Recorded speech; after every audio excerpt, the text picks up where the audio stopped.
Hello বন্ধুরা, কেমন আছো সবাই? আশা করি প্রত্যেকে ভালো আছো। আজকে নতুন আরেকটা ব্লগে তোমাদের প্রত্যেককে স্বাগত।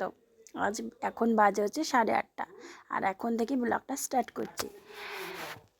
সকাল সকাল উঠে চলে গেছিলাম একটুখানি ডাঁটা তুলতে, আর সেই ডাঁটা আমি লাগিয়েছিলাম। তো যাই হোক, সকালে রান্না বান্না এখন তোড়জোড় শুরু করে দিতে হবে। আজকে কে কী রান্না করছি সেটা তোমাদের সঙ্গে শেয়ার করব। চলো, মটর ডালটা প্রেশারে দিয়ে দিচ্ছি, ধুয়ে নেব।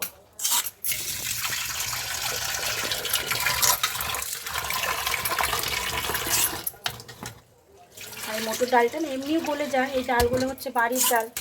এই ডালগুলো কিন্তু আমি নিয়ে এসেছিলাম আমাদের বাড়ি থেকে, একদম জমে। ওই ডাল বেশি ডাল করবো না, কালকের এমনিতেই ডাল রয়েছে, বেশি ডাল করবো না। ব্যাস এইটুকু জল দিয়ে দিলাম। এইটাও তুলতে ভীষণ সমস্যা, বসিয়ে দিয়েছি। গ্যাসটা অন করে রেখে দিই, তারপরে যাবো হচ্ছে ডাটা আনতে। ব্যাস হোক, চিটি মারুক, এতক্ষণ আমি ডাটা নিই। আজ একটু বানাবো সয়াবিনের মুইঠা। তার জন্য আগে থেকে সয়াবিনটা সেদ্ধ করে গুঁড়িয়ে নিয়েছি মিক্সারে, আর একটুখানি আলু সেদ্ধ করে এর মধ্যে সুন্দর করে মেখে নিচ্ছি। আর একটুখানি দিয়েছি বেসন, আর এর মধ্যে যেই রেগুলার যেই মশলাগুলো হয় সেগুলো অ্যাড করব। আর হ্যাঁ, আগে একটুখানি আদা রসুন পেঁয়াজের পেস্টটা একটুখানি দিলাম একটুখানি লবণ, হলুদ গুঁড়ো দেবো, এবার কাশ্মীরি লঙ্কার গুঁড়ো, জিরে গুঁড়ো, ধনের গুঁড়ো। সব মশলাগুলো দেওয়ার পর একটুখানি দিলাম হচ্ছে ব্যাস সব মশলাগুলো দেওয়া হয়ে গেছে। এবার ভালো করে একটুখানি মাখিয়ে রেখে দেবো। তো এবার হচ্ছে পকোড়াগুলোকে ভেজে নেওয়ার পালা। আর পকোড়াগুলো দেখো ভাজার পর কিন্তু খুব সুন্দর হয়েছে। একদম অল্প তেল দিয়ে ভেজেছি, খুব একটা তেলও ব্যবহার করি না। আর এদিকে আলুটাকে একটুখানি লবণ আর হলুদ দিয়ে মেখে রেখে দিয়েছিলাম। সবগুলো পকোড়া ভাজার পর দেখো কি অপূর্ব সুন্দর লাগছে দেখতে। আর এই আলুগুলোকেও আমি একটুখানি ভালো করে ভেজে নেব, যতক্ষণ না পর্যন্ত বাদামি কালার আসছে ততক্ষণ সুন্দর করে আমি ভেজে নেব। চলুন, ভাজা হয়ে গেছে। এবার সেই কড়াই তেলের ভেতরেই আমি ফোড়নে দিলাম একটা তেজপাতা 2 টুকরো করে, আর দিলাম একটুখানি গোটা জিরে।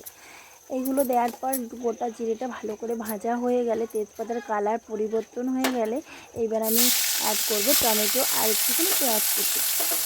এবার ভালো করে এইটাকে কষাতে হবে যতক্ষণ না পর্যন্ত একটুখানি পেঁয়াজটা ব্রাউন কালার আসছে, ততক্ষণ পর্যন্ত কিন্তু কষিয়ে নিতেই হবে।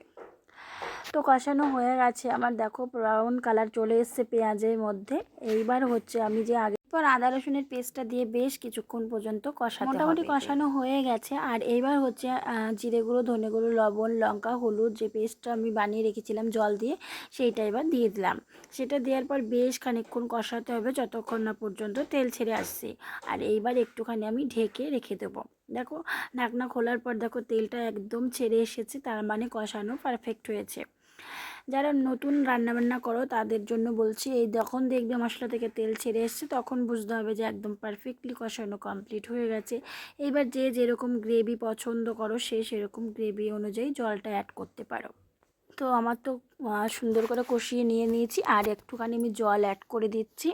আর এই মুইঠাগুলো বানানোর সময় না জলটা একটুখানি বুঝে শুনেই দিতে হবে, কারণ আলু তারপরে যে মুইঠাগুলো ভেজে রেখেছিলাম সেগুলো দেওয়ার পর না ঝোলটা অনেকটাই শুষে নেবে।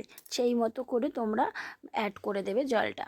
তো আমার সব কিছু মোটামুটি দেয়া হয়ে গেছে। আর এইবার আমি অ্যাড করব হচ্ছে মুইঠাগুলো, ভাজা মুইঠাগুলো। দেখো দেখতে কিন্তু অপূর্ব লাগছে।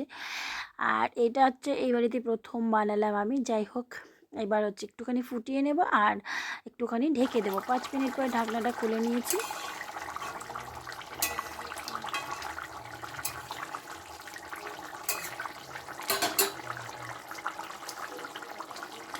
ব্যাস হয়ে গেছে আমার। এবার গরম মশলা গুঁড়ো আর মিট মশলা দিয়ে নামিয়ে নিচ্ছি। এবার গ্যাসটা অফ করে দিচ্ছি। দেখো কি সুন্দর হয়েছে। এবার হচ্ছে আমি একটা বাটিতে ঢেলে নিয়েছি। আর আজকের এই রেসিপিটা তোমাদের কেমন লাগলো অবশ্যই কমেন্টস করে জানিও। আজকের মতো এই পর্যন্ত, দেখা হচ্ছে নতুন একটা ভিডিওতে। ততক্ষণ সবাই ভালো থেকো, সুস্থ থেকো, টাটা।